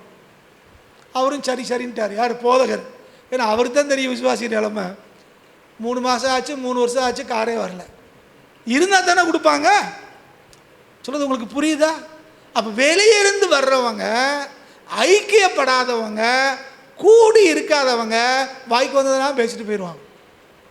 ஆனால் உங்களை என்னையும் தேவன் அப்படி அழைக்கலை. ஒரு சபைன்னு சொல்லும்போது ஒருவரை ஒருவர் புரிந்து கொண்டு ஐக்கியப்பட்டு அதுக்கு அடுத்து அவங்களுக்கு உபதேசம் பண்ண வேண்டியவர்களாக இருக்கிறோம். சரீரத்தில் பலவீனம் உள்ளவங்க இருக்கலாம், விசுவாசத்தில் பலவீனம் உள்ளவங்க இருக்கலாம், குடும்பத்தில் பிரச்சனை உள்ளவங்க இருக்கலாம், இல்லை சமூகத்தில் பிரச்சனை உள்ளவங்க இருக்கலாம், வேலை செய்கிற இடத்துல பிரச்சனை உள்ளவங்க இருக்கலாம். இதெல்லாம் புரிந்து கொண்டு தான் நாம் உபதேசிக்க வேண்டியவர்களாக இருக்கிறோம். அப்போ ஒருவரோடு ஒருவர் சேர்ந்து நடக்காமல் நாம் உபதேசம் பண்ண முடியாது. முரட்டுத்தனமாக வேலை போனால் போகுது, உனக்கு ஆண்டவர் தான் முக்கியம் அப்படின்னு சொல்லிட்டோம்னா அவன் வேலை போயிருச்சுன்னா யார் அவனை காப்பாற்றுறது? அந்த குடும்பத்தை யோசிக்கிறீங்களா? முரட்டுத்தனமாலாம் பேசக்கூடாது. வசனத்தை பேசணும், வசனத்தின் அடிப்படையில் நம்ம பேசணும். ஆனால் வசனம் சொல்லுகிற சகல காரியத்தை புரிந்து கொண்டு நம்ம பேசணும். வேதம் என்ன சொல்லுது? சீசனை குறித்து சொல்லும்போது வசனம் சொல்லுது, தாயையாவது தகப்பனையாவது வெறுக்காவிட்டால் அவன் எனக்கு சீசனாக இருக்க மாட்டான். ஆனால் அதே வசனத்தை அடுத்த சுவிசேஷகர் எழுதும்போது அவர் எழுதுகிறார், என்னை காட்டிலும் அவங்க அதிகமாக நேசித்தான்னா சீசனாக இருக்க மாட்டான்னு போட்டு. இதில் ஒரு வசனத்தை எடுத்துக்கிட்டு ஒரு குரூப்பு தாய்தோட நேசிக்காத, அது மாம்ச உறவு, அவங்கள வெறுக்கலைன்னா நீ ஆண்டவருக்கு பிரியமாக இருக்க முடியாது. இதில் இன்னும் கொடுமை எப்படின்னா, இந்த ஐயப்பன் கோயிலுக்கு போகிறவங்க எல்லாரையும் சாமி சாமிம்பாங்கள்ல, இந்த மாதிரி அந்த சபைக்கு போகிறவங்க யாரை பார்த்தாலும் பிரதர், யாரை பார்த்தாலும் சிஸ்டர். அம்மா அப்பாவும் யார் தான்? பிரதர் தான், சிஸ்டர் தான். ஏன்னா அந்த அந்த உணர்வே இல்லாமல் ஆக்கிடுறான். ஆவியானவர் உணர்வை கொடுக்கிறவர், ஆவியானவர் உணர்வை எடுக்கிறவர் அல்ல. எத்தனை பேருக்கு சொல்கிறது புரியுது? ஆவியானவர் சகல ஒழுக்கத்துக்குள்ள நடத்துகிற ஆண்டவர். ஆவியானவர் வந்தாருன்னா நம்ம கர்த்தரை ஆராதிக்கும் போது தலையில் இருக்கிற முக்காடு விலகுதுன்னா அது நமக்கு தெரியும். எந்த பக்கம் திரும்பி நிற்கும் நமக்கு தெரியும். வேற ஆவி வந்தால் தான் நமக்கு என்ன இதில் தெரியாது. இன்னைக்கு ஆவியானவர் பேரை சொல்லிட்டு குடும்ப உறவுகளை சிதைக்கிற ஒரு கூட்டத்தை நம்ம பார்க்குறோம். இதெல்லாம் வேதத்துக்கு புறம்பான ஒன்று. வேதத்தை சரியாய் புரிச்சிருந்தோன்னா அங்கே வேதம் என்ன சொல்லுது, ஆண்டவர் என்ன சொல்கிறார், என்னை விட அதிகமாக அடுத்தவங்கள நேசிக்கக்கூடாதுங்கிறார். ஃபஸ்ட்டு ப்ரியாரிட்டி யாருக்கு? ஆண்டவருக்கு. அதான் அங்கே வேதம் சொல்லுது. ஆனால் இவங்க என்ன சொல்கிறாங்க, குடும்பத்தை நேசிக்காத, குடும்பம் முக்கியம் இல்லை, ஆண்டவர் தான் முக்கியம். தவறான உபதேசங்கள் இது. சரியாய் புரிந்து கொள்ளும். வெறுமனே உணர்வு இல்லாதவங்களா முன்னால் இருந்து மைக்கில் பேசும்படி தேவன் நம்மை அழைக்கல. அது வாய்க்கு வந்தபடி பேசும்படி கர்த்தர் உங்களை என்னையே அழைக்கல. தேவன் தம்முடைய ஜனங்களை ஒன்றாக இருக்கும்படி அழைத்திருக்கிறார். யார் ஒன்றாக இருக்காங்களோ அவங்ககிட்ட தான் உண்மையான தெய்வம் இருக்கும், உண்மையான ஐக்கிய அன்பு இருக்கும். இந்த ஒன்றாக இல்லாததுனால தான் ஒருத்தர் ஒருத்தர் குறை சொல்கிறது, ஒருத்தர் ஒருத்தர் கேலி பண்ணுறது, ஒருத்தர் ஒருத்தர் கிண்டல் பண்ணுறதுலாம் இருக்கும். நான் சொல்கிறது நகைச்சுவைக்காக அன்பு நிமித்தம் விளையாடுறதை நான் சொல்லலை. அடுத்தவங்க மனசு புண்படுற மாதிரி, அடுத்தவங்க வேசனப்படுத்துகிற மாதிரி, அடுத்தவங்களை குற்றஞ்சாட்டி தன்னை பெரியாருன்னு காட்டுறமே, அது வேதத்தின்படி சரியானது இல்லை. புரிந்து கொள்ளுங்க. ஆண்டவர் எல்லா இடத்துலையும் அவர் ஒரே மாதிரி பேசலை. ஒரே வசனம் தான், சூழ்நிலைகளை புரிந்து கொண்டு அவர் பேசுகிறார். ஆண்டவர் ஒரு இடத்துல கூட முரட்டுத்தனமாகவோ அல்லது மூட நம்பிக்கையை உருவாக்குற மாதிரியோ கர்த்தர் பேசுகிறவரே இல்லை. நம்ம எப்படி இருக்கிறோம் கொஞ்சம் புரிந்து கொள்ளணும். சரி, அப்போ நம்ம எங்கே பேசுகிறோம், எங்கே உபதேசம் பண்ணுறோம்னா ஐக்கியத்துக்குள்ளே இருந்து என்ன செய்கிறோம், உறவு முறையோடு கூட உரிமையோடு கூட நம்ம ஒருத்தருக்கு ஒருத்தர் பேச வேண்டியவங்களாக இருக்கிறோம். அப்போ ஒருத்தர் மேலே ஒரு கரிசனை நமக்கு இருக்குது, அக்கறை இருக்குன்னா அதை வெளிப்படுத்தி தான் அவங்களுக்கு நம்ம உபதேசம் பண்ணணும். தப்பு பண்ணுறாங்கன்னு தெரியுது, போனவனே நீ பண்ண தப்பு அப்படின்னு சொன்னீங்கன்னா அவன் பக்கத்தில் நிற்க மாட்டான், ஆமாம் தப்பு தான் போய்கிட்டே இருப்பான். ஆனால் அவங்கள புரிந்து கொண்டு அவங்களோடு பேசி அவங்க செய்கிற தப்பை உணர்த்தி அதிலிருந்து வெளியே வர்றதுக்கான முயற்சிகள் நம்ம எடுக்கணுமே ஒழிய நம்ம ஒரு லீகலிஸ்டாக ஒருபோதும் பேசக்கூடாது. அப்போ சபைக்குள்ள ஒரு குடும்பங்கிறத நம்ம ஒரு சரீரங்கிறத உணர்ந்து நம்ம செயல்பட வேண்டியவர்களாக இருக்கிறோம். ஒருவருக்கு ஒருத்தர் உதவியாக இருக்கணும்.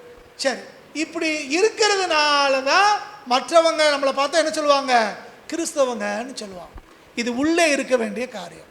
இப்படி யார் உள்ளே ஒரு நல்ல ஐக்கியத்தோடோ அன்போடோ கிறிஸ்துக்குள்ளே வளர்கிறாங்களோ, மற்றவங்க வளர்வதற்கு காரணமாக இருக்காங்களோ, இவங்களை பார்த்து தான் வேதம் சொல்லுது வெளியே புறப்பட்டு போங்கன்னு சொல்லுது. இந்த பவுலும் பர்னபாவும் அந்தியோகியா சபைக்கு வந்தாங்க. ஒரு வருஷம் அவங்களோட கூடி இருந்தாங்க இல்லையா? 11ஆம் அதிகாரத்தில் வாசிக்கிறோம். 13ஆம் அதிகாரத்தில் வாசிக்கிறோம், ஆவியானவர் அவங்க அந்த சபையாரோட திருவிழம் பற்றினார். என்ன திருவிழம் பற்றி சொல்கிறாரு, நான் அழைத்த ஊழியத்துக்குன்னு இந்த பவுலையும் பர்னபாவையும் பிரிச்சிருங்க. இப்போ உள்ள சாட்சியாக இருந்தவங்க, உள்ள ஐக்கியமாக இருந்தவங்க, உள்ள மகிமையான ஊழியத்தை செஞ்சவங்க, உள்ள அநேகரை உற்சாகப்படுத்தினவங்க உள்ளே இருக்கிறவங்களுக்கு அநேக உபதேசம் பண்ண இந்த பவுலையும் பர்னபாவையும் இப்போ கர்த்தர் எங்கே ப்ரமோட் பண்ணுறாரு? வேற ஒரு ஊழியம் வெளியே வச்சிருக்கிறேன், அதுக்கு இவங்களை பிரித்து அனுப்புங்க. அப்போ உள்ளே யார், சபைக்குள்ளே யார் உண்மையாக இருந்தாங்களோ, உத்தமமாக இருந்தாங்களோ, கர்த்தருக்கு பிரியமாக இருந்தாங்களோ, இவங்களை தான் கர்த்தர் வெளியே பயன்படுத்த விரும்புகிறார். இங்கே சபைக்குள்ள ஒன்றும் செய்யாம, சபைக்குள்ள உற்சாகம் இல்லாம, அடுத்தவங்களை ஊக்குவிக்காம, அடுத்தவங்களை உற்சாகப்படுத்தாம, புதிய ஆத்துமாக்களை கொண்டு வராம, புதியவங்களை கர்த்தருக்குள்ள நடத்தாம, சாட்சியா இல்லாம கர்த்தர் வெளியே கொண்டு போய் ஒருவரையும் ஒரு காலமோ பயன்படுத்த போறது இல்லை. இது வேதத்தின்படியான முறை. கொஞ்சம் பேர் உள்ள எதுவுமே இருக்காது, ஆனா வெளியே போய் வானத்தில் சிரமமானணும்னு நினைக்கிறாங்க. இது வேதத்துக்கு புறம்பான ஒன்று. இப்படிதான் நிறைய பேர் செஞ்சுக்கிட்டு இருக்காங்க. இப்படி பேசணும்னா சீமான் பேசுறதுக்கும் நம்ம பேசுறதுக்கும் ஒரு வித்தியாசமும் இல்லை. சொல்றது உங்களுக்கு புரியுதா? இப்போ அரசியல் எலெக்ஷன் நேரனால உங்க புரிந்து கொள்றதுக்காக சொல்றேன். அதெல்லாம் எதுக்கு? மேடைக்கு பேசுவாங்க. மது ஒழிப்பு அப்படின்னு பேசுறான், பேசுறவனே குடிச்சிட்டு வந்து தான் பேசுறான். கூட்டத்தில் இருக்கிறவன் கூட்டம் முடிச்சவனே காசு வாங்கிட்டு சாராயம் குடிக்கத்தான் போறான். ஆனால் கூட்டத்துடைய நோக்கம் என்னது? மது ஒழிப்பு. இது என்னது? இது அரசியல், வெளி நாடகம். கிறிஸ்தவங்கிறது இப்படி இல்லைங்க. ஊழியங்கிறது இப்படி இல்லை. என்ன பேசுகிறோமோ அது எங்கே வெளிப்படணும்? வாழ்க்கையில வெளிப்படணும், யதார்த்தத்தில் வெளிப்படணும். கவனம். அப்போ இங்கே உள்ளே சபைக்குள்ளே யார் நம்ம சின்சியராக இருக்கிறோமோ இதை கர்த்தர் பார்க்குறார். இவங்களை ஆண்டவர் வெளியே கொண்டு போய் பயன்படுத்த விரும்புகிறார். இங்கே ஆரம்பிக்குது. எங்கே தான் ஆரம்பிக்குது? சபைக்குள்ள ஆரம்பிக்குது. சபைக்குள்ள ஆரம்பிச்சுதான் கர்த்தர் வெளியே கொண்டு போறாரு. அப்போ இருக்கிற இடத்துல நம்ம பிரயோஜனம் உள்ளவங்களாய், சபைக்குள்ள நம்ம மற்றவங்களை உற்சாகப்படுத்துறவங்களாய், ஒற்றுமையானவங்களாய், அவங்கள கர்த்தருக்குள்ள வளர்த்தெடுக்க நம்ம இருந்தோம் அப்படின்னா கர்த்தர் நம்மளை வெளியில சொல்றது யார் சொல்றா? ஆவியானவர் சொல்றார். கூடி வந்தவங்ககிட்ட சொல்றாரு. பவுலும் பர்னபாவும் சொல்லல, சொன்னது யாரு? ஆவியானவர் திருவுளம் பற்றினார்னு போட்டிருக்கு. இன்னைக்கு நமக்கு நாமே பேசிக்கிறோம், அப்படிதானே? இப்போ சமீபத்தில் ஒரு விளம்பரம் பார்த்தேன். ஒரு ஊழியக்காரருக்கு பிறந்த நாள். அவன் மகன் நினைக்கிறேன், அவன் ஃபேஸ்புக்கில் எல்லாம் வாழ்த்து போட்டிருக்கான். எப்படி தெரியுமா? ஃபார் எவர் அப்போஸ்தலர்.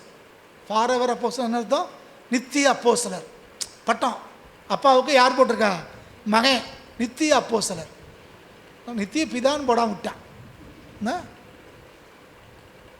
என்னென்ன பட்டமெல்லாம் போடுறாங்க. மோஸ்ட் ரெவரண்டா. மோஸ்ட் ரெவரண்ட் தமிழ் எப்படி சொல்றது? அவர் தான், பயப்படத்தக்கவரே அவர் தான், கணத்துக்குரியவரே அவர் தான். அப்போ ஏசுனார்லாம் ஒன்றும் இல்லை.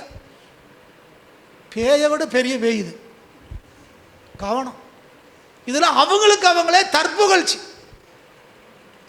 ஒரு நாள் ட்ரெயினில் போயிட்டு இருந்தேன் பெங்களூருக்கு. நான் சொல்கிறது பல வருஷங்களுக்கு முன்னால். அப்போது ட்ரெயினில் இருக்கும்போது இறங்கி தண்ணி பாட்டில் வாங்குறது கீழே இறங்கினேன். திண்டுக்கல்லே இறங்கினேன். இறங்கும்போது ஒருத்தர் என்னை பார்த்துட்டார். ஒருத்தர், அவர் ஊழியக்கார், ஒரு இளம் வயதுக்கார். பார்த்துட்டு, பாஸ்டர் நீங்கள் இந்த ட்ரெயின்லேயே வர்றீங்க அப்படின்ட்டு வந்து உட்காந்துட்டார். என்னை தூங்கவும் விடலை.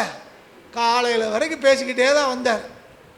பேசுன போது என்ன சொன்னார் தெரியுமா? பாஸ்டர், எனக்கு ஒரு அபிஷேகம் இருக்குது, எனக்கு வரம் இருக்குது, நான் பாடுனேன்னா அப்படியாக்கும் இப்படியாக்கும், நான் மியூசிக் வாசித்தேன்னா, நான் ஆராதனை நடத்துனேன்னா, ஐயோ நான் யோசித்து பார்த்தேன், பேயை விரட்டிட்டோன்னு நினச்சேன். இப்போ பேய் எங்கே வந்து உட்காந்துருக்கு?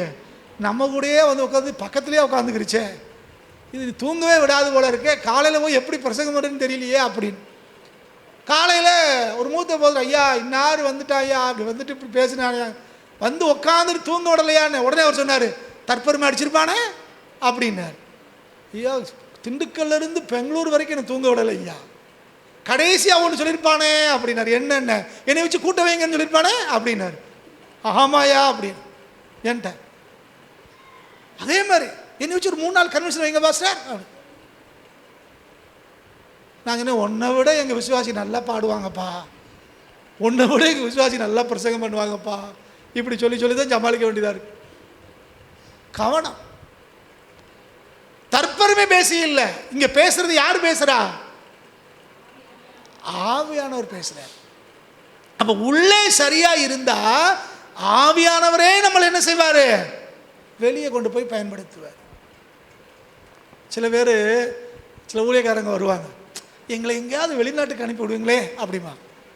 நான் ட்ராவல் ஏஜெண்டாக நான் போய் டிக்கெட் போட்டால் பிள்ளைங்களை ஏற்றிட்டு போக போகிறேன், இதுக்கு நான் என்னையா அனுப்பி விடுறது அப்படின்னா, அங்கே பிரசங்கம் பண்ண விடணும்ல, எங்களுக்கு தங்க சொல்கிறதுக்கு வசதி வேணும்ல, ஒன்றரை இல்லாத காசாக போய் லாட்ஜில் தங்கு, போய் சபைகளுக்கு போனால் அங்கே வெளிநாட்டில் போகிற என்ன செய்யலாம், போய் தெருவில் பிரசங்கம் பண்ணு. பெண்ண ஒருத்தர் சென்னையிலேருந்து வர்றாராம், அதுக்கு இங்கே கோயில்பேட்டில் உள்ள ஒருத்தர் எனக்கு ஃபோன் பண்ணி, ஒரு பெரிய சபையில் உள்ள ஒருத்தர் ஃபோன் பண்ணி, சென்னையிலேருந்து ஒருத்தர் நாகர்கோவில் போகிறார், ஞாயிற்றுக்கிழமை உங்கள் சபையில் பேசணும்னு விரும்புகிறார் அப்படின்னு. ஏன் நீ போகிற சபையை கூட்டு போய் பிரசங்கம் பண்ண வேண்டியதானே அப்படின்னு. அங்கே போக மாட்டாங்களா, எங்கே வருவாங்களாம், நம்மகிட்ட வருவாங்களாம்.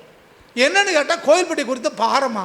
நான் சொன்னேன், எப்போ கோயில்பட்டி குறித்து இவ்வளோ பாரம் இருக்கா, அப்போ வா எங்கிட்ட ஒரு நாளைக்கு தம்பிமார் இருக்காங்க, உன் கூட அனுப்பி விட்றேன், பஸ் ஸ்டாண்டில் நின்று பிரசங்கம் பண்ண சொல்லு, அவங்க உனக்கு பாதுகாப்பு இருப்பாங்க, கோயில்பட்டி குறித்த பாரம் நிறைவேறட்டும் அப்படி.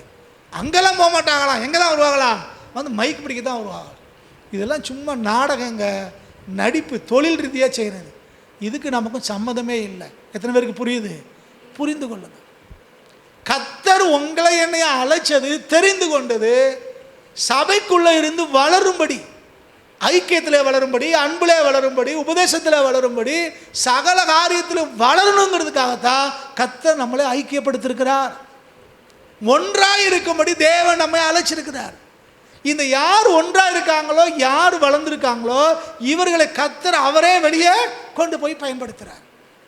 இந்த பவுலையும் பர்னபாவையும் வேறுபடிக்க சொன்ன அந்த ஆண்டவர் தான் இந்த பூமியை விட்டு போகிறதுக்கு முன்னால் எல்லாருக்கும் ஓப்பனாக சொல்கிறார், நீங்கள் புறப்பட்டு போய் பாருங்க, எந்த வித்தியாசம் இல்லாமல் எல்லாரையும் பாருங்க விசுவாசி ஆக்குங்கன்னு சொல்லலை. யார் ஆக்கணும்?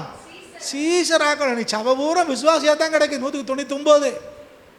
கர்த்தர் சொல்றது நம்மளை யார் ஆக்க சொல்றார்? எல்லாரையும் சீசராக்கி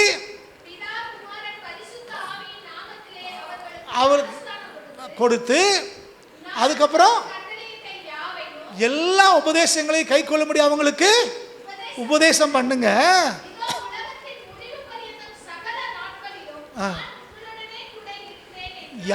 யாரு கூட ஆண்டவர் கூட இருக்கிறேங்கிறாரு?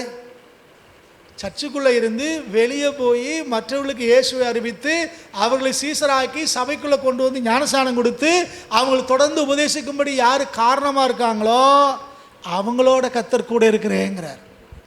இருட்டுக்குள்ளே போகும்போது கர்த்தாவே என் கூட வரும் அப்படின்னா அவங்களோட கர்த்தர் கூட வரல. சொல்கிறது புரியுதா? சாப்பிடும்போது ஆண்டவரே என் கூட இருந்து சாப்பாட்டை ஆஸ்வதிக்கப்பாங்கிறது. ஏன்னா உள்ளே ஏதாவது விழுந்து என்னமோ ஆயிடக்கூடாது, வாந்தி பேதி வந்துடக்கூடாதுன்னு பயந்து போய் சோமணும். அப்படி தானே? இருட்டை கண்டா பயம், சாப்பாடை கண்டா பயம். அப்போல்லாம் விசுவாசம் அறிக்கை வரும், கர்த்தர் என் கூட இருக்கிறீர் அப்படிமோ. அவங்களோட கர்த்தர் இருக்குன்னு சொல்லலை. சாப்பிடும்போது அவங்க கூட இருக்கிறேன், இருட்டில் போகும்போது கூட இருக்கிறேன் அப்படிங்க சொல்லலை. கர்த்தர் யார் கூட இருப்பாரா? புறப்பட்டு போய் அடுத்தவங்களுக்கு ஆண்டவரை யார் சொல்றாங்களோ அவங்களோட அவர் இருப்பாரா. அப்போ சபைக்குள்ள இவ்வளவு ஐக்கியமாய், ஒற்றுமையாய், அன்பாய், ஒருவர் பாரத்தை ஒருவர் சுமந்து கூடி இருந்து யாரு கிறிஸ்துவின் அன்பை வெளிப்படுத்துறாங்களோ இவங்க தான் வெளியே போய் கிறிஸ்துவின் அன்பை காட்ட வேண்டியதா இருக்கிறது. யார் மத்தியில? நம்மளை பார்த்து கிறிஸ்தவங்கன்னு சொல்லிட்டாங்களே, அல்லது இன்னும் கிறிஸ்துவ அறியாம இருக்காங்களே, அவங்க மத்தியில போய் இந்த கிறிஸ்துவின் அன்பை அங்க வெளியில போய் நம்ம காட்ட வேண்டியவர்களாக இருக்கிறோம். நம்ம உள்ளேயும் இருக்கிறது இல்லை, வெளியவும் போய் காட்டுறது இல்லை. கொஞ்சம் பேருக்கு நம்மளா போய் கிறிஸ்தவங்க சொன்னா தான் அப்படியா நீ கிறிஸ்தவங்களா அப்படின்னு கேட்குறாங்க. இல்லை நம்ம வாழ்க்கை, நம்ம செயல்பாடு, நம்ம நடத்தை அது நம்மளை கிறிஸ்தவங்கன்னு வெளியே காட்டலை. ஆனால் ஆதி அப்போஸ்தலர் அப்படி இல்லை. அவங்கள பார்த்தாலே எல்லாரும் கண்டுபிடிச்சிட்டாங்க, இவங்க ஆண்டவருடைய பிள்ளை, இவங்க ஆண்டவருடைய சீசர்.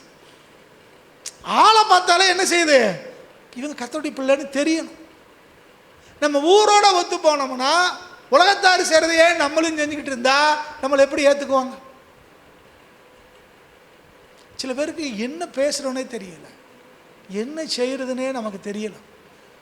எப்படியோ பேசுகிறோம், எதையோ நம்ம செய்கிறோம், எப்படியோ நம்ம நடந்துக்கிறோம்.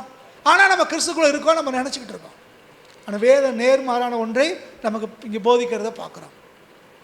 அப்போ உள்ளேயும் நம்ம சில காரியங்களை செய்ய வேண்டியதாக இருக்குது. சபைக்குள்ள, சபைக்கு வெளியவும் சில காரியங்களை செய்ய வேண்டியதாக இருக்கிறது. சபைக்குள்ளே நம்ம செய்கிற பணிக்கு பேர் ஊழியம்னு சொல்கிறோம். சபைக்கு வெளியே நம்ம செய்கிற பணிக்கு பேர் மிஷினரி ஊழியம்னு சொல்கிறோம், மிஷன்ஸ்ன்னு சொல்கிறோம். இது மினிஸ்ட்ரி, அது மிஷன். ரெண்டும் நமக்கு தேவை. ஒரு கூட்டம் உள்ள மட்டும் செஞ்சுக்கிட்டு இருக்கு, வெளியே பார்க்குறதே இல்லை. ஒரு கூட்டம் வெளியே தான் இருப்பேங்குது, உள்ளே நடக்கிறத கண்டுக்கிறதே இல்லை. ஆனால் கர்த்தர் ரெண்டுக்கும் முக்கியத்துவம் படுத்தி நம்மளை பேசுகிறார். உள்ளே வளர்ந்து வெளியே போய் கனி கொடுக்கணும், உள்ளே ஸ்திரப்பட்டு வெளியே அறுவடைக்கு நம்ம அறுவடை செய்வதற்கு நம்ம ஆயத்தம் ஆகணும்.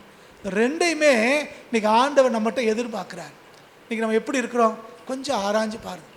நம்மளை சுற்றி இருக்கிறவங்க மத்தியில் கிறிஸ்துவை அறியாதவங்க எவ்வளவோ பேர் இருக்காங்க. இப்போ தேர்தல் சமயனால திரும்ப அதிலிருந்தே நாங்களுக்கு உதாரணத்தை சொல்கிறேன். ஒரு வாலிப பிள்ளை சொல்கிறான், அந்த நடிகர் அவர் மட்டும் ஆட்சிக்கு வரலை அப்படின்னா பிள்ளைகளுக்கெல்லாம் மருந்து ஊற்றி கொண்டுட்டு தானும் மருந்தை குடிச்சு செத்து போயிடுவேங்க. உலகம் எப்படி இருக்குது பார்த்தீங்களா? இப்படி உலகத்தில் தான் நீங்களும் நானும் இருக்கிறோம். அப்போ அவங்க மத்தியில் கிறிஸ்துவை சொல்லி அவங்களை திருத்த வேண்டிய பொறுப்பு யார்கிட்ட இருக்கு? நம்மகிட்ட இருக்கு.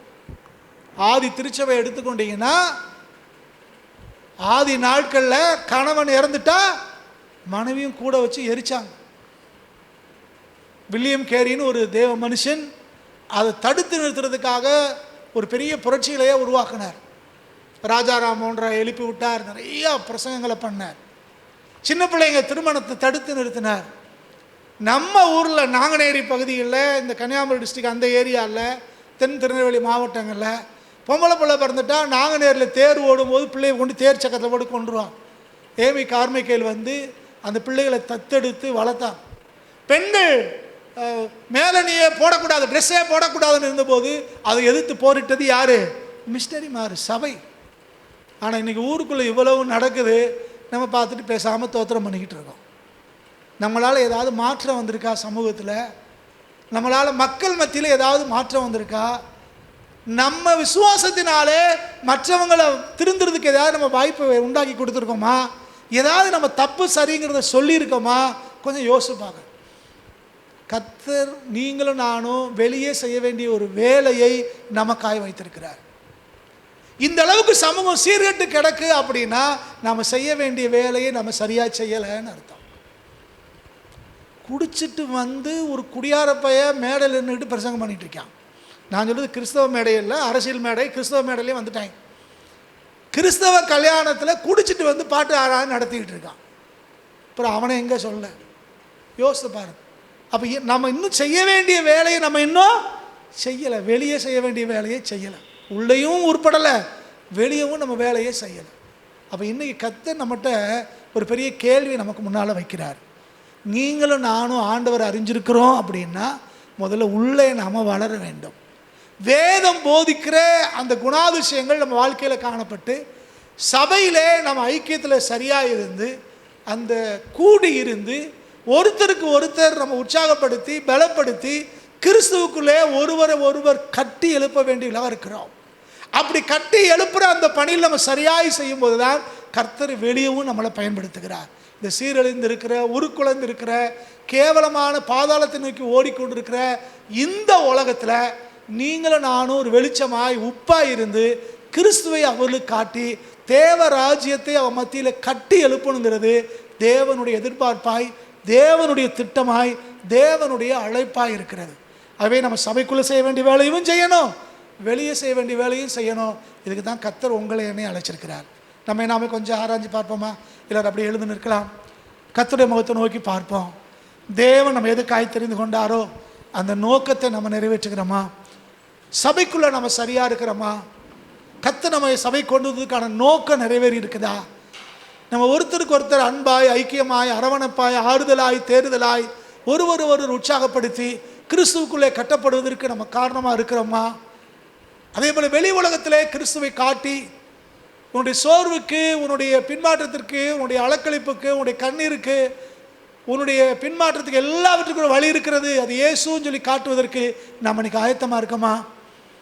பரலோகம் உங்களுக்கு எனக்கும் ஆயுளை கூட்டி கொடுத்திருப்பதற்கு, இந்த சபையில் வைத்திருப்பதற்கு, இந்த ஊரில் நம்மளை வைத்திருப்பதற்கு ஒரு நோக்கம் இருக்கிறத. அது சபைக்குள்ளேயும் நம்ம பிரகாசிக்கணும், சபைக்கு வெளியவும் நம்ம வெளிச்சம் கொடுக்கணும். ஒரு மலை மேல் இருக்கிற ஒரு பட்டணமாய் நீங்கள் நானும் மாறணுங்கிறதுக்கு தான் கர்த்தர் இந்த நாளிலே நம்மளை தெரிந்து கொண்டிருக்கிறார். தேவனுடைய திட்டம், தேவனுடைய சித்தம் நம்ம வாழ்க்கையில் நிறைவேறுவதற்கு, சபைக்கு உள்ளேயும் சபைக்கு வெளியேயும் நம்ம பிரகாசிப்பதற்கு நம்ம அப்படியே விட்டு கொடுப்போமா? கர்த்தர் நம்மளை பயன்படுத்தும்படி, கர்த்தர் நம்மளை எடுத்து இந்த நாட்களில் உயர்த்தும்படி, காரியங்களை செய்ய நம்மளை பயன்படுத்தும்படி, கர்த்தருடைய கரத்திலே நம்ம ஒரு களிமண்ணாய், ஒரு கருவியாய் நம்மளை அப்படியே அர்ப்பணம் செய்வோமா? கர்த்தர் நம்மளோடு கூட பேசியிருக்கிறார். கர்த்தர் நம்மளோடு இடைப்படணும். தொடர்ந்து கர்த்தர் நம்மளை நடத்தணும். அவ்விதமாய் கர்த்தர் வாழ்க்கையில் ஒருவருக்கு செய்யும்படி கர்த்தரை சோதனம் பண்ணுவோம். யாராவது ஒருத்தர் கர்த்தருடைய சமூகத்தில் நம்மளை விட்டு கொடுத்து ஜெபம் பண்ணலாம்.